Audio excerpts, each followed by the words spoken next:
Do you know the number one cause of divorce?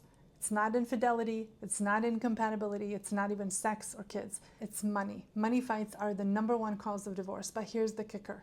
It's almost never about the actual dollars or the dollar amounts.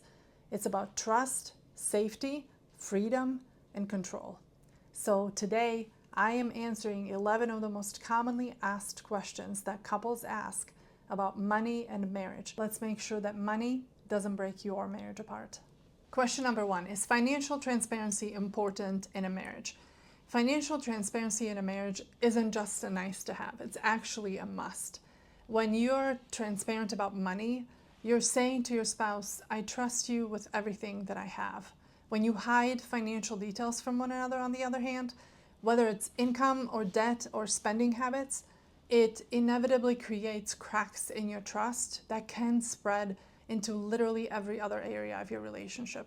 So money cannot be treated as some side issue that doesn't apply to the rest of your relationship, right? Because if you share your heart but you hide your bank account, your spouse will eventually sense that something is missing. So transparency is about security, it's about respect, it's about partnership. Here's what it says to your spouse. It says, I am fully here. I'm here to build a future with you, not next to you. We're not going to be running on two separate tracks. We're running on the same track together.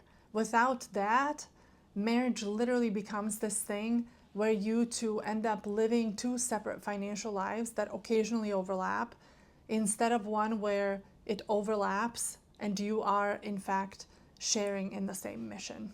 How do we handle one partner earning significantly more? Question number 2.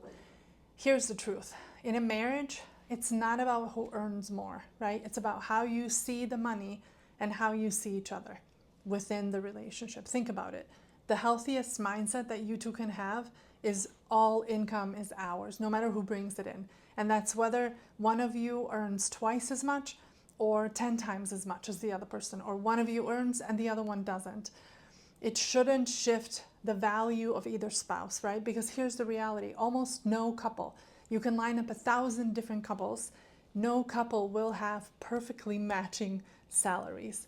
And trying to split things 50-50 financially will almost always leave one of you feeling shortchanged or unseen or less than.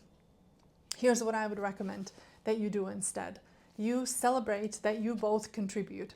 Financially, emotionally, practically, in all the ways. You act like the team that you are, right? The team that you're supposed to be. That will mean putting all of your money in one pot, or at least making joint decisions about how all of it is used. If you're struggling with resentment around income or income differences, don't ignore that, or not for too long. Talk it through with your spouse. Remind yourselves, you're not business partners trying to balance a ledger. You are life partners building something meaningful together. Next question, what steps can we take to pay off debt together?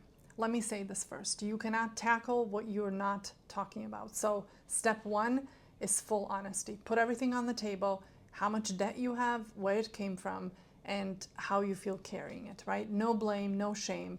Just be honest with one another, and then get on the same page about future debt, right? What are we okay with? Are you okay taking on a car loan? Are you okay taking on a mortgage, another student loan? Whatever it is, decide it together. And then from there, make a plan, right? There are 2 ways to attack this, right? 1, you can approach it by looking at your spending, looking at your expenses, and cutting some of them for a time, or you can look at it by increasing income, right? You can also do both. Maybe you pick a side hustle for a little bit. Maybe you cancel some subscriptions that you don't use. Maybe you pause eating out for a little bit. The key here is, in one word, alignment.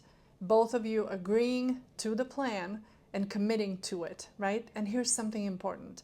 Track your progress and celebrate your wins, even the small ones, or the ones that feel like they are the small ones. Paying off debt together isn't just about money. It's about building trust, building discipline, and showing up for one another. So keep that in mind. Next question, how much fun money do we each get? There's no one size fits all number. it totally depends on where you are financially and what your goals are currently. But here's the bigger question. Have you two actually talked about it? Talked about fun money, right? Fun money is the amount that you each get to spend every month, however you want. No guilt, no explaining, no judgment. If you're paying off debt or saving aggressively for something, your fun money might be smaller for a little bit. If you are in a more stable place financially speaking, maybe you get a little more wiggle room there. But what matters most is that it's equal and that it's agreed upon. I always recommend that both partners get the same amount, regardless of who earns more income. Why? Because this is, right, it's about freedom and trust. It's about keeping a little piece of both of your individualities while you build a shared life together. So sit down, pick a number that feels right, and go back to it and revisit it when you need to. All right, we're a few questions in, and I have to ask, have I hit on your biggest money and marriage question yet? If not, I want to hear it. Drop your question in the comments below, seriously. And if I get enough of you to chime in, I will film a part 2 video with all your questions front and center. But I can't read your mind. You gotta let me know what that question is. Okay, let's go back to the content. Next question, should married couples have joint or separate bank accounts? This one always ends up being a little iffy, but here's my honest take. It's less about how you organize your accounts and more about the mindset behind them. If you're married, the money should feel like it's ours, right? Not mine and yours. Whether you have one joint account or you have a few separate ones or a combo setup, the most important thing is access and mutual decision making, right? If one person is totally in the dark about what's coming in and what's going out, that's a total red flag to me. Financial intimacy requires transparency. So if you're still operating like you're roommates, just living under the same roof, and you're splitting bills and hiding savings accounts, that might be something to look at. Marriage is a shared life, and that includes money, right? So whatever your structure looks like, make sure that it reflects that partnership. Next question. What is the biggest red flag in any relationship, financially speaking? Hands down, financial secrecy. If you cannot talk openly with your partner about what you earn, how much that is, what you spend, what you owe, that's not just a money problem, it's a huge trust problem. Whether it's hiding debt, stashing money away in your sock drawer that your partner doesn't know about, or making major purchases without a conversation beforehand. These kinds of behaviors create emotional distance. Now, the goal isn't to micromanage each other, don't get me wrong, but it's to stay on the same page. So if you notice yourself resisting financial transparency, ask yourself why. Am I afraid of conflict? Am I afraid to be judged? Those are the conversations that are worth having, absolutely. Because trust with money is trust in the relationship. Should I tell my partner how much money I have? Next question. Short answer, if the relationship is serious, yes, especially if you're moving toward engagement or marriage. This isn't about handing over your bank account details on date 2, right? Don't hear me saying that. But if you're building a life together, financial honesty needs to be part of that foundation. It allows both of you to make informed decisions about your future, right? And it builds trust. And if you feel weird at all about sharing that number, pause and ask yourself why, right? What's the fear about? Is it about being judged, being controlled, taken advantage of? Or are you just not ready to trust them yet at that level? Whatever the answer, it's worth exploring, because money, like everything else in marriage, works best when you both know what's real. Next question. What are the biggest stressors in marriage? Top 3, money, communication, and sex. And honestly, money often fuels tension in the other 2. Why? Because money is deeply personal, right? It touches everything. Your habits, your childhood, your sense of security, your sense of self-worth. And most of us weren't taught how to talk about it. When couples avoid money conversations when they come to my office, it builds silent resentment. But when they face it head on, with honesty, with compassion and teamwork, it builds trust. So if money has become a sore spot in your relationship, don't keep ignoring it. Learn how to talk about it well. That single shift can reduce stress in every part of your marriage. Next question, is being tight with money a red flag? No, not automatically. Some people are cautious with money because of past experiences. Maybe they grew up with very little or had a financial scare that kind of shaped their habits. But it can be a red flag if the tightness turns into control or fear or stinginess that creates emotional distance. Are they tight with money with everyone or just with you? Are they willing to talk about it, or do they shut down every conversation that you have about it? Healthy financial caution is one thing, controlling or secretive behavior is another. So the key is curiosity. Ask questions. Try to understand the why behind their habits. If they're open to the conversation, that's a great sign. If they're not, that's worth paying attention to also. Next question. How do you know if your partner is in debt? Simple. You ask. It really is that simple, but we often avoid it because it feels awkward or invasive.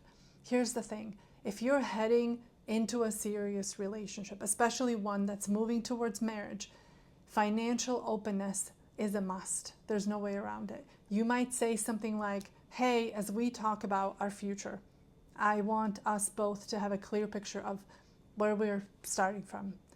Would you be open to sharing what debt you're carrying? And I will do the same. It's not about judgment, it's about clarity.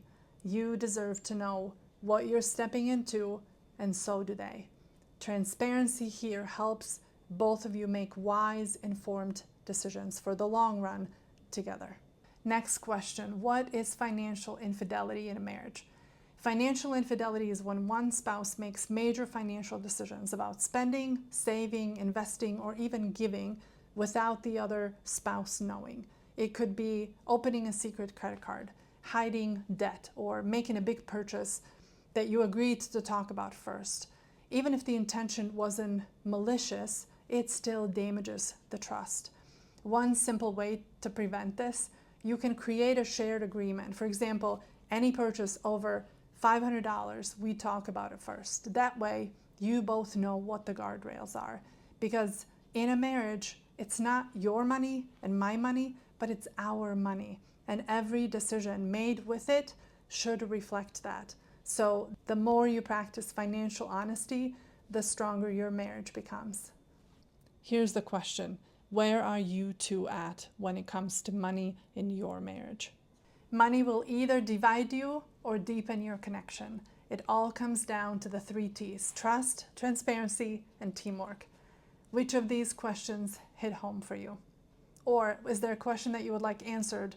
Write that question down in the comments below. And if this video helped you in any way, would you please hit the like button or share it with someone so that other couples can get what they need? Because real conversations can change everything. I'll see you in the next one.